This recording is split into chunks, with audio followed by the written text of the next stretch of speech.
Hi there. Welcome to Nomadic Diaries.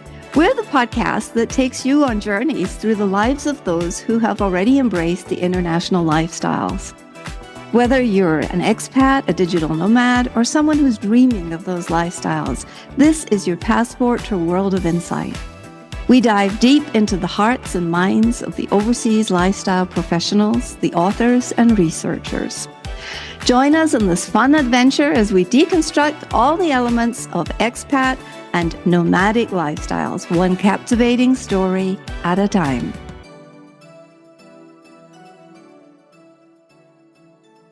Hello, everybody, and welcome today to Nomadic Diaries podcast. We have a very special guest today, and his name is John McEntire. Welcome, John. How are you?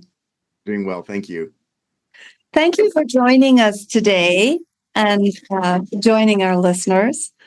Now, I'm going to share with you a little bit about John's bio. You call yourself an innovation ecosystem enabler. We'll get back to that in a second. But you have over 50 years of global experience, and we've lived in similar countries. This is great. You've journeyed across 40 countries and lived in Japan, Taiwan, and Qatar. You're a certified Canfield. We love Jack Canfield here at Nomadic Diaries, just saying. You're one of his success principles trainers, and you seek to blend a bit of the East and a bit of the West to build consensus strategies that can help drive Western innovation. Is that correct? Absolutely correct, yes. That's great. So I want to challenge you on this. Innovation ecosystem enabler. Tell me about that, because my mind just goes word salad.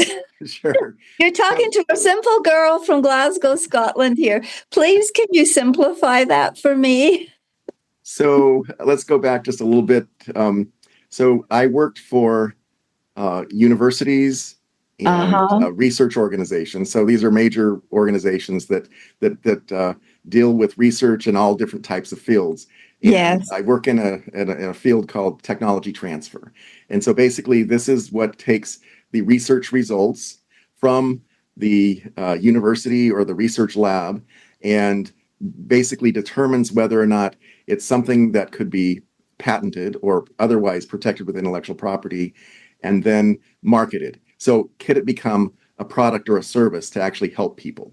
So when you look at your cell phone, many of the things that came in from that are in the cell phone are actually things from technology transfer. So GPS, the touch screen, all these different things came from technology transfer. One of the things that people use the most in the world is Google, and that's actually a technology transfer success from Stanford. So our lives are just touched by technology transfer all the time.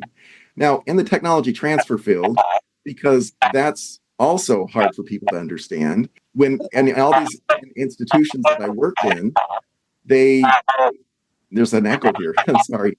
And all these universities and such, they don't necessarily put the technology transfer on the same level as like education.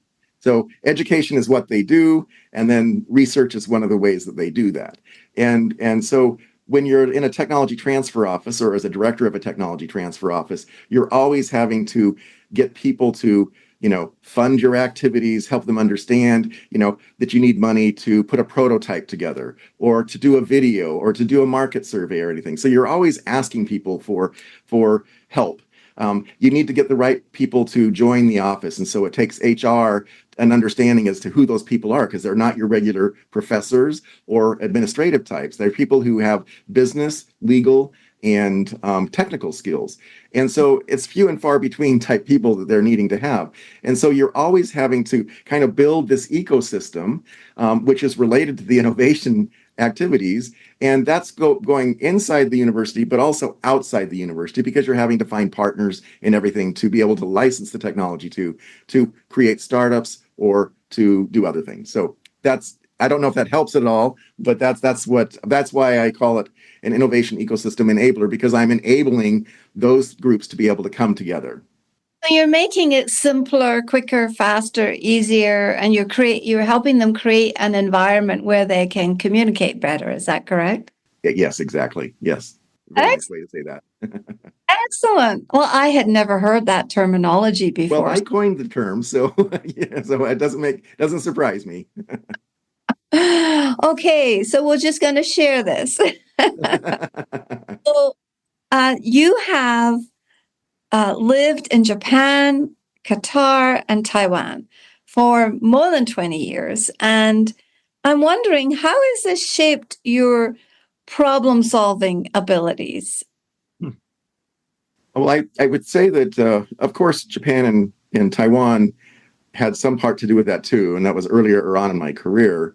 But I would say that the pinnacle of, understanding the complexity and the beauty of what comes out of something was actually our time in Qatar. And that was where I worked. I worked with people from 63 different countries. Yes, I missed that. Yes. Yeah. And so with all those people, um, it's very interesting because wherever you come from, you think that your way of doing something is like the right way to do it, or it's the way that it's the easiest to do it.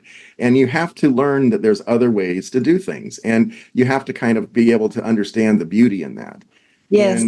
And so, especially from a Western culture where it's dominated by the U.S. and Britain and everything, it's we kind of get kind of stuck in our ways, and you really have to have some humility and understanding that, okay, this may be an efficient way to do it, but there may be another way to do it, and there may be other reasons why people are doing it in another way. And so it's always going up against those types of things. You think you have things settled, and then all of a sudden somebody comes up with something different again, and trying to figure out how you fit that into the whole puzzle.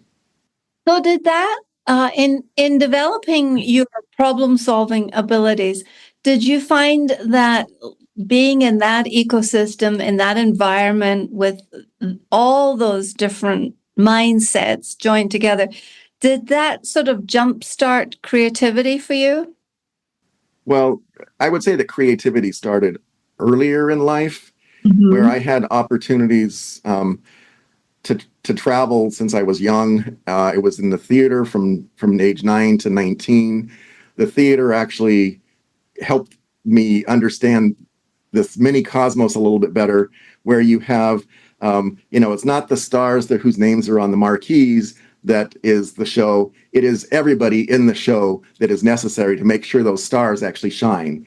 Yeah. And so that was really one of the areas where I started to understand that everybody has a piece of that puzzle, and we need to make sure that everybody can get their puzzle piece to fit with the others, and then to make it as beautiful as possible.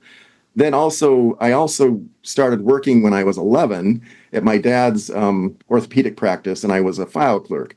But I had somewhere between 25 and 30 jobs throughout my career, and flipping hamburgers at Wendy's, delivering pizzas, selling jewelry and cars, and doing painting, and your regular paper route and stuff like that. And actually, that gave me a chance to actually walk in other people's shoes and understand where they were coming from. So that, in relation to actually traveling when I was young with my family and being able to see these different cultures, they all kind of go together. So it's not that any one is more important than the other, but definitely the international side of things was what was really enlightening, because it really showed me the real differences. That's a brand new environment. Different language on the signs. The different music, the different smells. Everything comes together. But being able to pull that together in relation to these other people that you're working with and working around, and that's what they grew up with, or they grew up with something different. How do you mold that all together is what was really intriguing to me. Yes, I had the privilege of working at the Daran School, mostly as a volunteer, but also I did the school photography for a couple of years, and the yearbook. And we had, there were 4 or 5 languages that were always taught in the school. There was English, French, Spanish, and Arabic. And you could walk down the hallways and just hear the clamor of the languages. And I really love that. But beyond that, I think we had about 35 nationalities of kids in the school. And I have to say that is, just one of the most enriching periods of my life was spent in that milieu. So I understand or I get a sense of the experience that you had there. So tell me about the sync system. You said it stands for synchronize yourself naturally within your community. And I have some very specific reasons and some follow-up questions on this. What is sync? One thing that I've seen throughout my life, and it's really relevant right now, and it's not just in the U.S., but it's really all over the world. We have this bifurcation of our cultures, left and right, conservative, liberal, whatever you want to call it. And we have these great divides. And I don't think that we should be having these divides because we're more alike than we're different. Yes. And yeah. And so that has always been something that's hit against me because, I fit in all camps. I try to see things from a vantage point where there's beauty in all things and try to kind of work through it so that I can mold these things together. And as I've worked with international and diverse teams, I've had to actually mold them together and get them to play, on the same page. And so the S is synchronize, and this came from my early studies in Japan and my studies in Japanese and Asian cultures. I remember being in Tokyo, in the metropolis, and just thinking, hey, this is the largest city in the world at the time. And, how can these people who, people are calling them living in rabbit hutches, right next to each other, right on top of each other, how can they get along so well? Yes. Why is this work out so well? And then as I delve into it, there's masters at consensus building and being an island nation and, being very homogeneous is helpful. Okay. But that doesn't mean that everybody still feels the same way. And so, but they're still so generous to each other and so kind and patient and passionate and everything. So that really hit home to me. And so when after I was in Japan for the first 2 years as a volunteer, I went back to the university and I changed my major to Japanese, Asian studies with Chinese and Mandarin and Korean. And, learning about the history and everything was really important. And I learned that that consensus building part, there was so many different aspects of it. There's a thing called nemawashi in Japan. And nemawashi is a term. It's a technical term, first of all. If the people out there remember, have seen the Karate Kid, well, Mr. Miyagi is the one. Yes. Yeah. So he's the one who clipped the bonsai trees and a bonsai master. And so these bonsai masters, they're making these beautiful, sculptured, asymmetric trees and just gorgeous, making nature better than nature. And so I was fascinated with that, but it's not what goes on just on the outside. It's actually what goes on in the roots. So nemawashi is, ne is root, and then mawasu is to dig around the roots. And so basically what they're doing is they're loosening up the dirt. They're providing the roots room to grow and to breathe. And then before they transplant that plant from one pot to another pot or plot, they're taking soil from the new place and they bring it into the old, and then they mix it in. And so that makes it so that the transplantation is less traumatic for the plant. And so that's one of the reasons why these trees are so beautiful. I just talked to my daughter yesterday, who lives in the Seattle area, and they just bought a beautiful bonsai tree. And I was surprised at how much it cost for their yard. And but it was just gorgeous. And but it was 25 years old, and it's just this tiny thing, and it's just so amazing, But the thing is that nemawasu and the nemawashi is really became a cultural term, and that is that how do you work with the roots of the group that you're in? How do you network and make sure that those things flow together and everything? So that was one basis for that activity.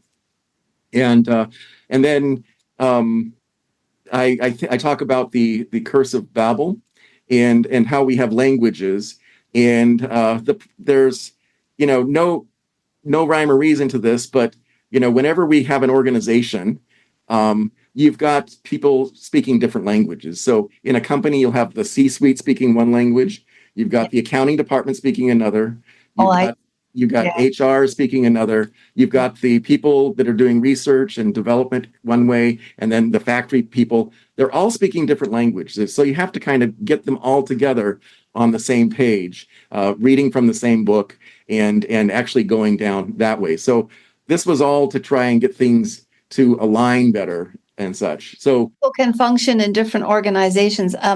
It reminds me of a friend, someone I interviewed who's an intercultural trainer. He said that they discovered in Exxon that there was people in one building, and they had a different culture from the people in the other buildings because it was just one silo in that building. And so one of the intercultural, I guess, exercises they did was actual physical movement around so that people could be closer to each other. that's what's interesting is that in the Japanese companies, I also learned, having been in Japanese companies, that they will have people transfer from one place to another so that they're cross-pollinating constantly. Okay. Yeah. And they're also learning what other people do or what they know. And they're not going to, especially the leaders, they're not going to stay in one place, but they're going to be in all these different places. But that's to do that nemawashi. So I think the Nemuwase is very interesting because as our listeners are listening in, and maybe they're expats, and what do you think is the dirt that they bring from the old assignment to the new assignment? Or what if you're a digital nomad and you have corporate culture that changes and is flexible, but you're also changing your physical geographical culture a couple of times a year, let's say. What is the actual dirt around the roots of themselves that they can bring with them? That's a really good question, a really interesting question. So as I think about that, I think just in my own life, I'm at a stage where I really can see how John Taylor McEntire became John Taylor McEntire by all these diverse experiences. And so it's not that anyone is more important than the other. And even though there's some good experiences and there's some bad experiences and things that I would never want to have to live through again or have anybody else want to live through, or I wish these types of things on everybody, everything, it makes the sum of the parts make me a whole. And it's just everybody is the same way. And so I believe that it's really important for us to be able to grow from our experiences, and that our organizations grow from our experiences too. So I think that what somebody is taking when they're traveling from one place to another in this nomadic type atmosphere, but they're working for the same company, they're actually enriching themselves, okay, by having these new experiences that are highlighting new and different ways of thinking, which is definitely adding value back to the company. And so the company itself needs to recognize that it's valuable to support that type of activity or that type of employee or person working for you. So would you say, where do you come down on the remote work issue? Would you feel like there's value in that? I do believe there's value in remote work. I believe there's value in working in the same place too. I think some type of a combination is important, but as we learned during the COVID years, that being together physically was not as important as it was to at least be in the same spirit or mind virtually. And that as long as we can keep ourselves, on the same page, have the same vision, mission, goals, and people have these types of they know how their puzzle piece fits in, and how they can sharpen that. If they're allowed to do that, it's really enabling people to do what they're called to do. And then, allowing to go with that, we're going to have, a much greater society because of that. But I do believe that when you give people the freedom to actually work virtually, it's providing them not just freedom in that sense of being able to go, one place to another, but they're also free in their minds, in their spirit, because they haven't had to have that long commute or whatever, that office structure is. Yeah. Yeah. 100%. 100%.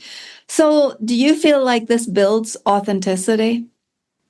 I do. I think that, so one thing my grandfather used to say that my father said to me all the time was that don't let your education interfere with your education.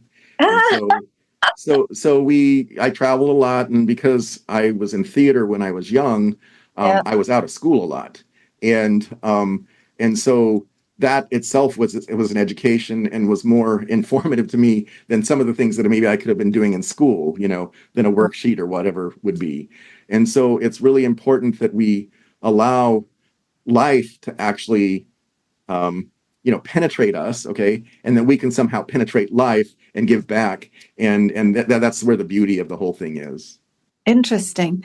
And so when you're talking about that we can penetrate life and life can penetrate us, this kind of relates a little bit back to one of my questions on the sync system of synchronizing yourself naturally within your community.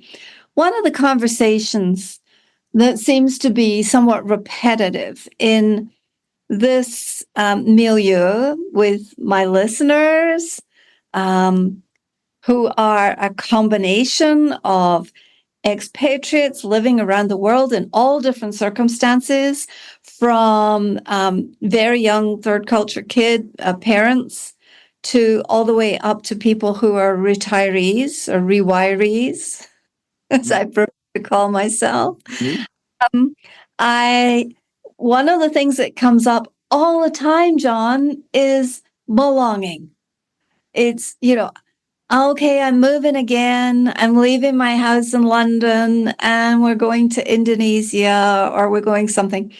And it seems like the system that you're talking about is a system that to synchronize yourself naturally within your community. Give me some real examples of that, or tell me a story about that. About synchronizing yourself naturally. Well, let me tell the story about when I was in the theater. I think that's a good story. So at age 9, I'm laying on the sofa in my living room. We just had dinner. My parents had invited a friend. We had seen that friend perform in a musical the night before at a playhouse. The friend was talking to my mother. I was fascinated with what she was talking about with the theater, and it just penetrated my heart. And she told my mom, she goes, "Oh, by the way, in several weeks, there's going to be tryouts for The Sound of Music." And she says, "You ought to try out, Nancy." And my mom says, "Oh, you got to be kidding. I could never do that." And so it just kind of went away. But in my mind, it just kind of percolated. So when the lady left, I told my mom and my dad, I said, "I'm supposed to go to that tryout." And they just kind of patted me on the head as a 9-year-old and said, "John, that's really cute, but you've never sung before and you don't even talk to people. So how could you ever get on a stage?" And so, over the next couple of weeks, I kept on bringing it up and they kept on just, downplaying it. And finally, I put my foot down and I said, "Well, if you're not going to take me, I'm going to take the bus." And I'd have to go through a really dangerous part of town to get there. And so they took me. And when I went into the audition room, there were like hundreds of people in there. And I tell the accompanist that I'm going to sing Edelweiss. And so I get up there and confidently, this big voice comes out of me and the room just goes completely silent. So I get the part of Kurt Von Trapp. And from that time until that's age 9 to 19, for 10 years, I'm immersed in this theatrical world. I did 30 shows, did some television stints, nothing big, bit parts and stuff.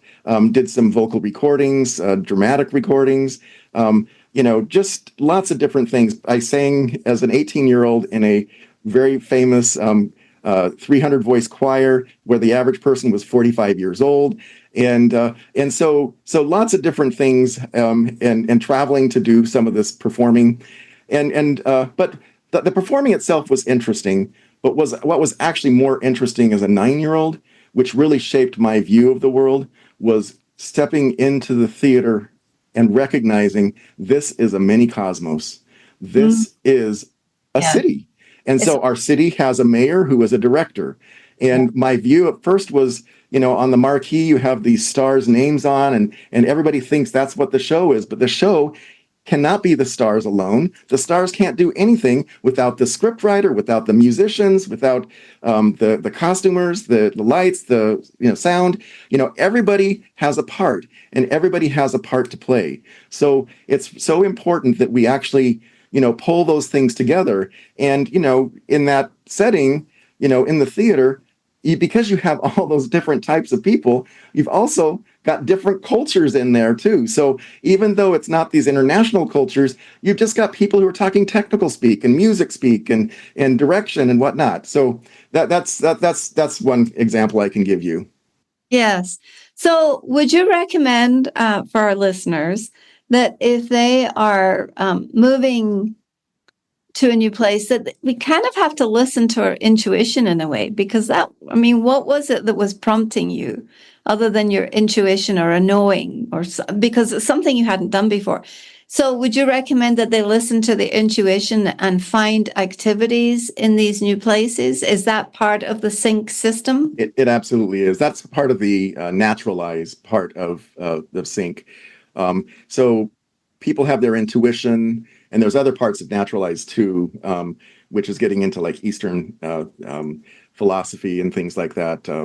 But with the intuition, I had that intuition spark when I was 9.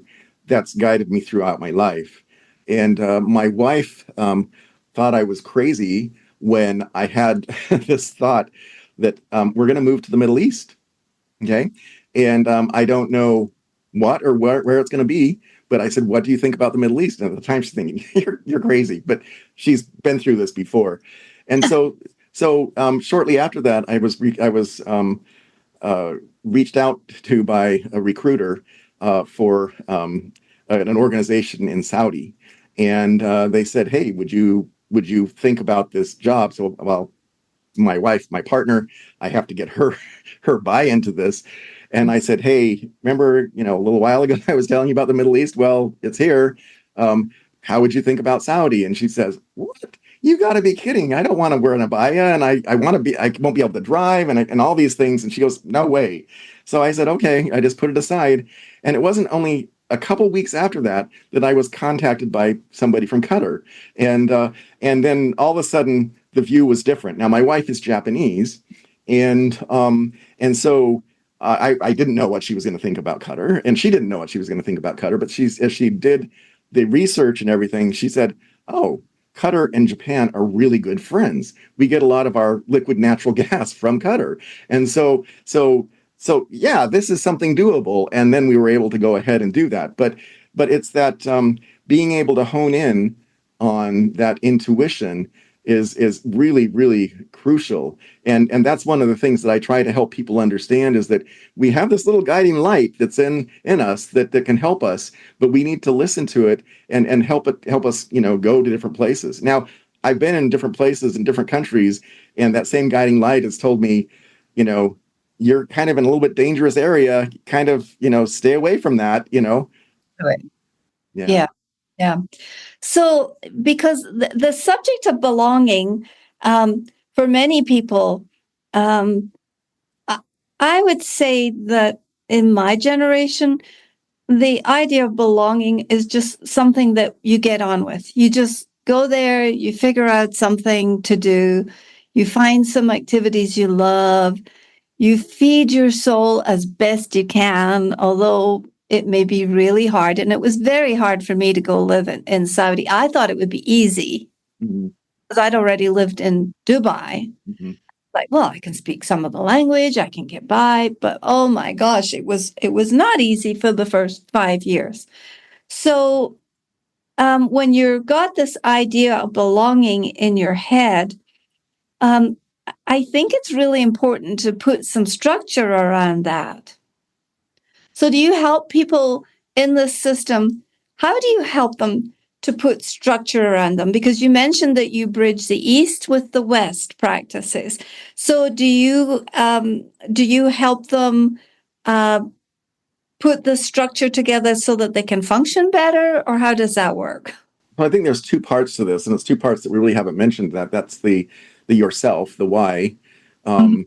It's trying to, make it so that your mind is open and that you're willing to accept different things, and different ways of viewing life, and different ways of doing things.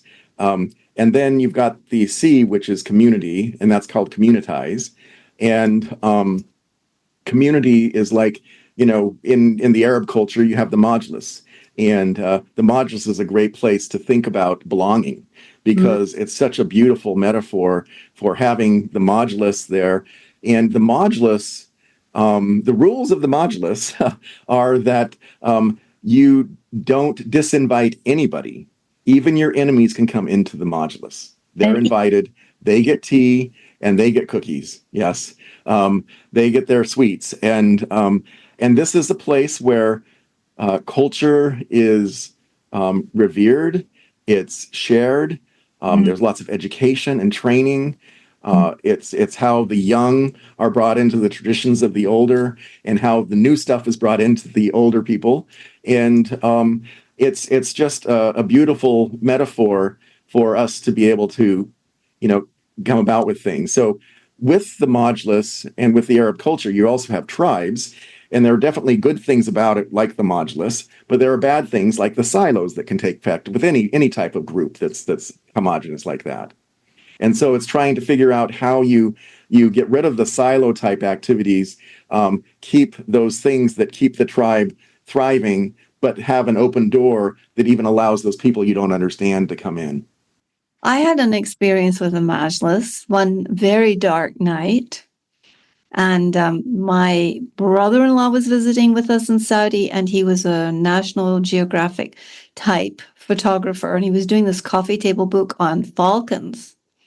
Oh, wow. Yeah. So my husband had a connection in the company, and he was a falconer.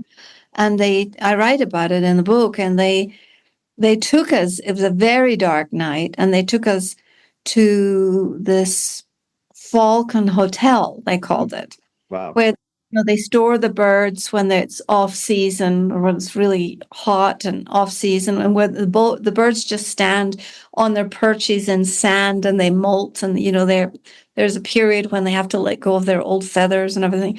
Well, they'd never had a woman. Women were not invited. And the other female on this trip, who was Saudi, stayed in the car. But no.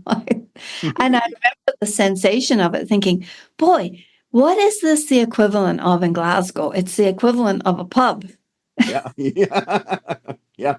What is this the equivalent of in Mexico? It's the equivalent of a cafe. And it was so foreign and so strange, but I have always felt like that was one of the highest privileges of my life. Well, That that's really a privilege that you're actually allowed to be in there, I especially at that time. Yeah. I'm sure they were pretty shocked, and because they probably weren't expecting a female, but they gradually warmed up. I mean, they sat at one end of the couches. You know how long the couches Oh, are. yeah. Absolutely. Yeah.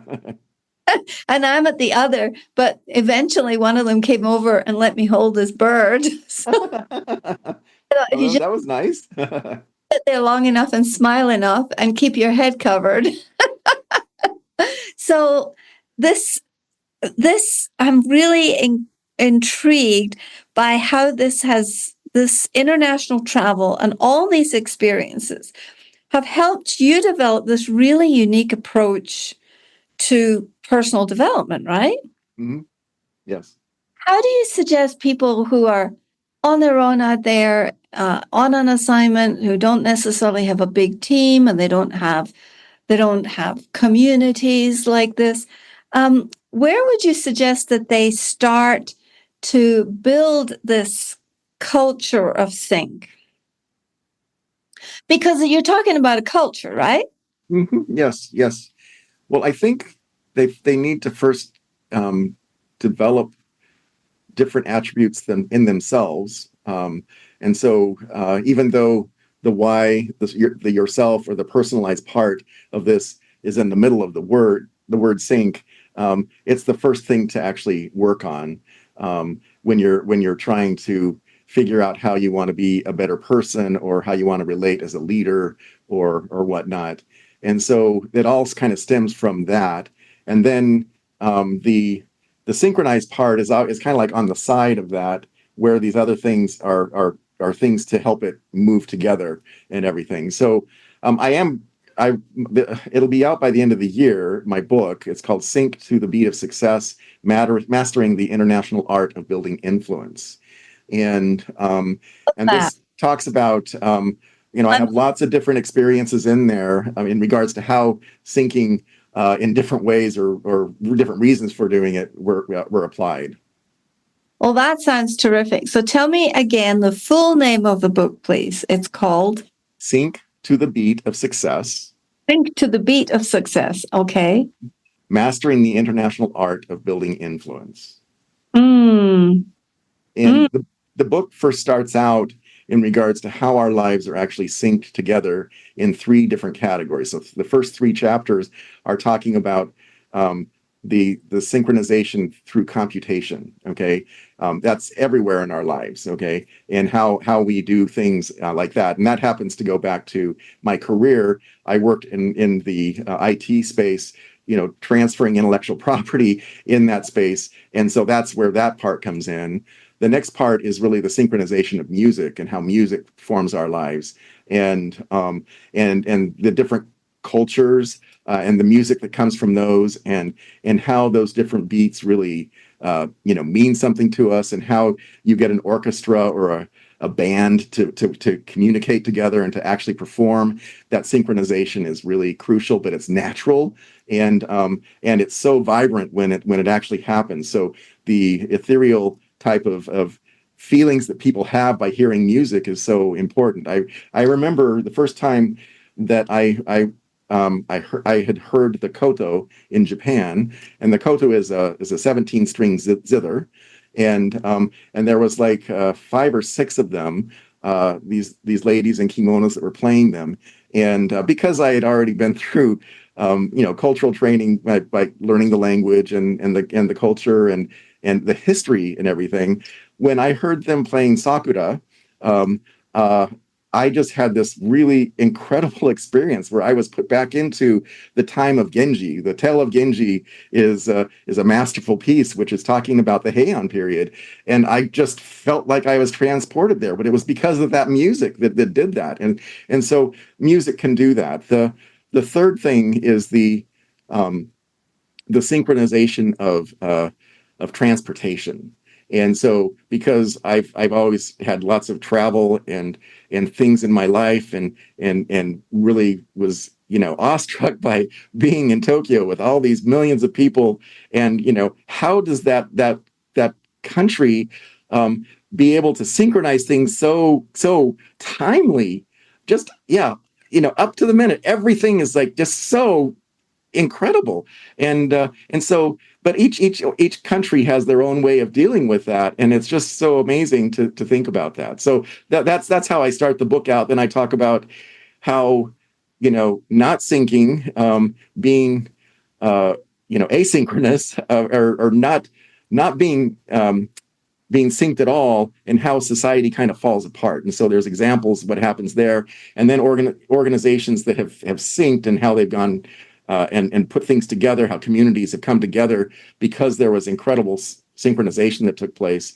and then what are some of those examples that we can glean off of from a business standpoint. That's what the book is geared towards. And then I go into the different chapters of Sync itself, and each one of those letters has 3 chapters to it, and they have different aspects to it and such. And then I come back to the end is really harmonization. How do you how do you make it so that we are in sync, but we're in harmony with each other, and that harmony is peace. And all these cultures have peace as a very important outlet. So, who would you say is your avatar client or your avatar reader for this book? Well, so for this book, it's really the business professionals, inventors, entrepreneurs, that type of person. But anybody can get something out of it. That's who it's geared towards right now. When going back to intuition, this new instantiation of my life, this new reinvention of me, is this culmination of all these parts of me. And I feel it's my calling to share these things of myself to help other people feel like they can share of themselves, and so that we can get the world to kind of bridge together better. So my company's name is Mutual Prosperity, and it's because we all have something to give. We're all here for a purpose. The problem is that most people don't find their purpose, and that's because of an education and other, cultural flaws that we have. We need to kind of close that gap and let people actually be themselves. And if we were able to let people be themselves, then we would have a much more productive, more valuable world, and much more harmonious. That's a great message to put out, isn't it? And so do you have any tips or simplistic things that you can leave with our listeners for today on the subject of letting people be themselves, but allowing their international experience to embellish their talents or grow their skills? So just yesterday, we had some people over for dinner, and my wife made Moroccan food, and my wife's an excellent cook, and because of my travels for work, she would go with me oftentimes, and she would take, she would train with different cooks and stuff on how to cook their food.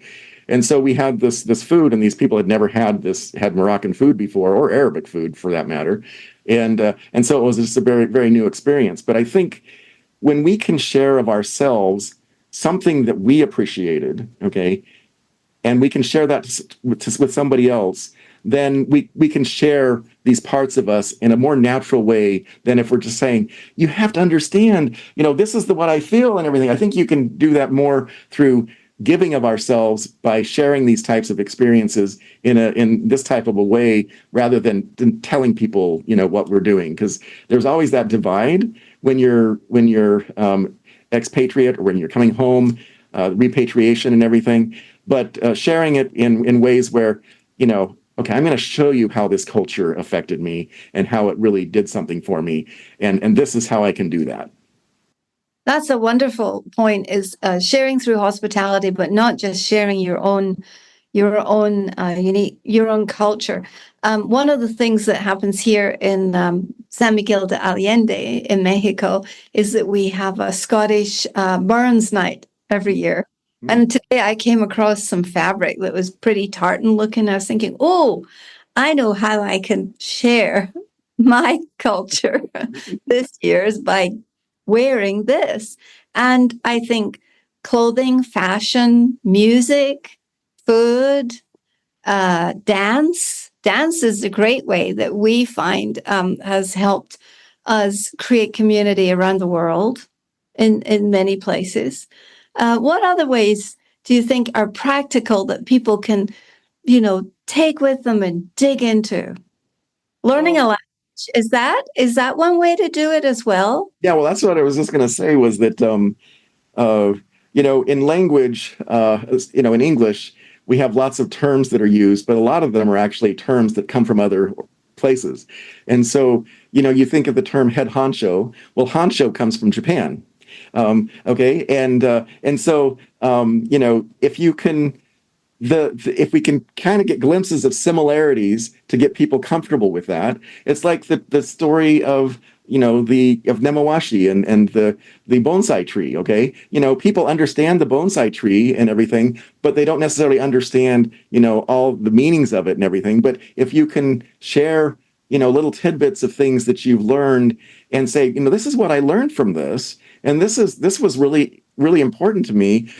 You're not forcing it down their throat, but I think that little story is really interesting. I know when I talk to my granddaughters about different things, in a way that there's a question beforehand, and then you're able to talk about it and give this example, and then you're able to actually discuss what that means. Then it's actually bringing them into your world a little bit more. I think showing rather than telling works, doesn't it? Yeah, absolutely. Yes. And I think that there's a point, I talk about this a lot when I'm talking repatriation.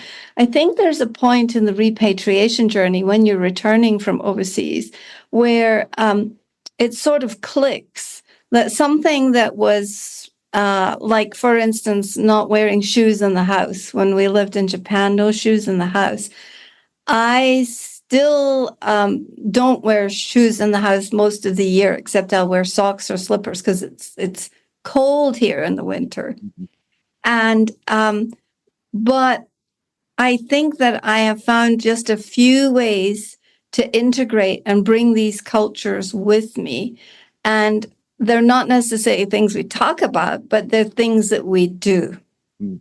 It's in our behavior. It's in our listening. And, one of the questions I have is, did you ever figure out in Japan how they built this great consensus with no words? Because I remember being on the train and everybody's in their little, you're in your head bubble, but everybody's very calm. And you can feel their energy is sort of not way out here like we are in the US. It's very calm and it's very contained and it's very quietened. And I really love that about Japan because I needed to learn that. Mm-hmm. Carried it. But what do you think about that? So my wife being Japanese, growing up in Tokyo, she, as a school child, they were required to do lots of things. So they cleaned the school, okay, and they actually were the one. They didn't make the food, but they served the food. Okay, so each class would have a couple people would have to go to the kitchen, pick up the stuff, and then they would serve the food and everything. And so they learned from a very early age that they had a place in society, not just as a receiver, but as a giver. And so that right there is helping the children understand that people aren't here to serve me. Okay, I'm here to help take care of myself and help take care of others, and to actually be taken care of too. But it's all it all gels together. And so with all these different aspects of school, they're taught that they respect their leaders, their teachers. They don't talk back to them. When we first moved to Japan as a couple, we had a 6-month-old baby with us, and we moved in with my in-laws. And that was very interesting because they didn't have, they had to go to the public bath and everything. So we were, living like the Japanese, and it was wonderful. But there are so many generational families, and not just in Japan, but all over, Asia and Africa and South America, that living in that multi-generational component and understanding the hierarchy of things and recognizing that there's beauty in each of these ages. I think that also has something to do with how respectful they are when they're in public. And they're also taught that, you don't make a menace in society. You give back to society, but you only give back when you're allowed to. And it's important for you, if you want to have peace of mind, you've got to give other people peace of mind. And so that's why, even though you have these paper thin walls, between these apartments and everything, people are respectful of the other side as much as possible. And of course there's anomalies, but what you're talking about on the train is just so true and everything. And when it comes to some Westerners coming on the train and all of a sudden they're talking and they're like drinking soda or whatever, which you're not supposed to do either. It's so disruptive. It's just amazing. Yes. Yeah, it is. It disturbs the chi. Yes, absolutely. Absolutely. Well, this has been fascinating, finding out just a little bit of the top line about the sync system and how to use this system of authenticity. And we talked about belonging. We talked about the Nemawase, digging around in the roots and bringing our old soil with us from one place to another, which could be our loves and our activities. This has just been fascinating.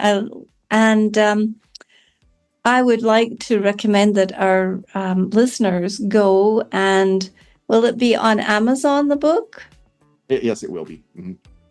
The name of the book is Sync to the Beat of Success, Mastering the International Art of Building Influence. Yes, absolutely. That's correct. What a wonderful message for this community who are constantly moving and changing and juggling and building influence one country at a time, or one assignment at a time, or one period of 5 to 10 years at a time.